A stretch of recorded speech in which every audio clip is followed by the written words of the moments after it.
Praise lord my Christian brothers and sisters.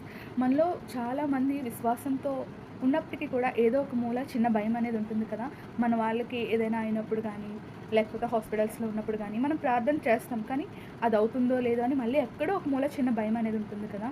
మనకి దేవుడు బైబిల్లో చూపించిన వాక్యంలో ఏముంటుందంటే 2 తిమోతి 1:7 మనకి ఇంద్రియ నిగ్రహం గల ఆత్మని ఇచ్చారు కానీ పిరికితనం గల ఆత్మని ఇవ్వలేదని చెప్పి అక్కడ క్లియర్గా మెన్షన్ చేసి ఉంటుంది. అలాగే మనం మార్కు సువార్త 11:24 చూసుకుంటే మనం ఏదైతే ప్రార్థిస్తామో అది మనం పొంది ఉన్నామని నమ్మితే అది తప్పకుండా జరుగుతుందని చెప్పి స్వయంగా యేసుప్రభు వారే బోధిస్తున్నారనమాట ఆ వచనంలో.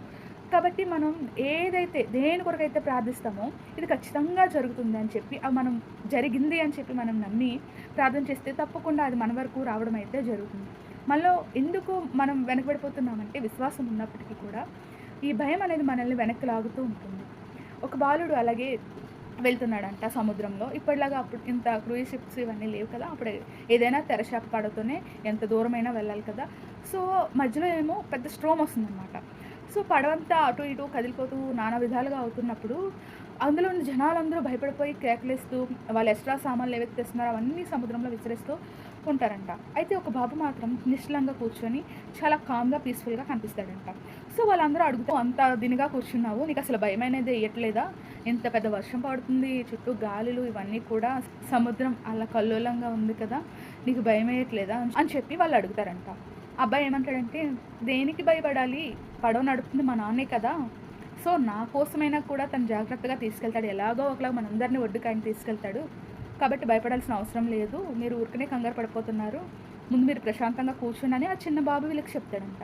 వీళ్ళందరూ కూడా ఆశ్చర్యపోయి, సరేలే ఈ బాబు వాళ్ళైనా మనం బ్రతికే ఛాన్స్ అయితే ఉంది, వాళ్ళ నాన్న ఎలాగో కష్టపడి మనల్ని ఒడ్డుకి లాగేస్తాడని చెప్పి వాళ్ళు సర్దుకొని కూర్చుంటే కొంతసేపటి తర్వాత ఒక ఐలాండ్కి వాళ్ళు సేఫ్గా రీచ్ అవుతారు.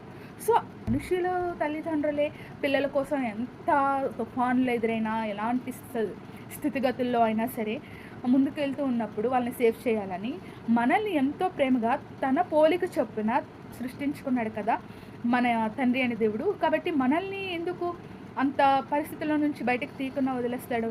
మనల్ని ఎప్పుడూ ఆయన వదిలేయడు. మనిషికి ఎంతవరకు భరించగలరో అంతవరకు మాత్రమే ఆయన అది ఇస్తారు. మరణం తప్పించడం యెహోవా వశం. కాబట్టి ప్రతి దానికి కూడా మనం కంగారు పడిపోయి ఏమైపోతుందో, రేపేం జరుగుతుందో అని మనం కంగారు పడిపోకుండా నిజంగా మనకి ఏవైతే అవసరతలు అడుగుతామో అది మనం పొంది ఉన్నామని చెప్పి నమ్మాలన్నమాట. నమ్మి ఆ దేవుడిని మహిమపరిస్తే అది ఖచ్చితంగా జరుగుతుంది. 3 AM ప్రేయర్ అయితే ఇంకా తిరిగే లేదు మనకి. సో మీరు 3 AM ప్రేయర్ చాలా పవర్ఫుల్.